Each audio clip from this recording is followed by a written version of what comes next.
এই ছেলেটি একটি মাছ জলে ছুঁড়ে মারল, কিন্তু ডলফিনটি সেটা খেলো না। ডলফিনটি মাছটি আবার ছেলেটিকে ফিরিয়ে দিল। ছেলেটি ডলফিনকে মাছ খাওয়ার উপায় দেখালো। তখন ডলফিনটি মাথা নাড়ল এবং নিজের বড় মুখ খুলে দিল। আসলে ডলফিন চাইছিল যে ছেলেটি তাকে সরাসরি মাছ খাওয়া। ছেলেটি একটু ভয় পেয়ে গেল। সে সাবধানে নিজের হাত বাড়ালো। মাছ খাওয়ার পর ডলফিন খুশি হয়ে জলের ফোয়ারা ছাড়ল। তারপর ছেলেটি সাহস করে ডলফিনের নাক স্পর্শ করার চেষ্টা করলো। সাধারণত বিরক্ত থাকা ডলফিনটি নিজে এগিয়ে গেল। যেই ছেলেটি যেতে যাচ্ছিল ডলফিনটি তার পিছু নিতে লাগলো।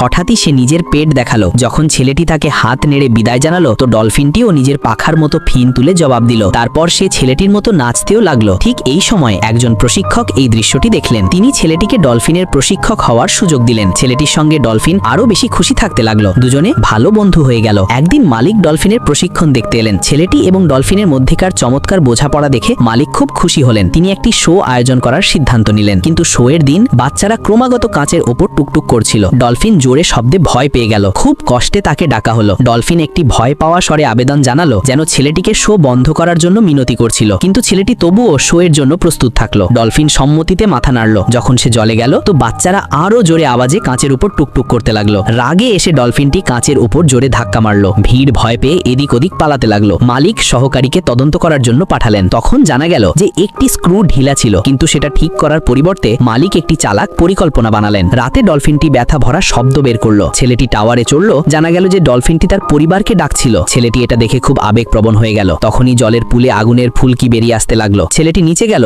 এবং দেখলো যে কিছু লোক স্ক্রু খুলছে। যখন সেই লোকগুলো চলে গেল, তো ছেলেটি বেসমেন্টে গেল। সেখানে জলের প্রবাহ জোরে হচ্ছিল। ছেলেটি চৌকিদারের জানালায় টুকটুক পড়লো, কিন্তু জলের শব্দ আরো জোরে হচ্ছিল। এটা স্পষ্ট ছিল যে কেউ ডলফিনের ক্ষতি করতে চাইছিল, কারণ যদি ডলফিনের কিছু হতো তো মালিক ভারী বীমা রাশি পেতেন। তখন ছেলেটি পরামর্শ দিল যে ডলফিনকে আবার সমুদ্রে ছেড়ে দেওয়া হোক। তখনই প্রশিক্ষকও এসে উদ্ধার কাজে যোগ দিলেন, কারণ তিনিও চাইছিলেন না যে ডলফিনের কিছু হোক। পরের দিন তারা ডলফিনকে একটি ট্রেলারে তুলে সমুদ্রের দিকে নিয়ে গেল। তারপর তাকে সমুদ্রে ছেড়ে দিল। সবার মুখে খুশি ছিল। শেষে ছেলেটি তীরে দাঁড়িয়ে ডলফিনকে বিদায় জানালো। সে আশা প্রকাশ করলো যে ডলফিনটি নিজের পরিবারের সাথে অবশ্যই মিলিত হবে। যদি আপনিও নিজের পরিবারের সাথে থাকতে চান তো কমেন্ট অবশ্যই করুন।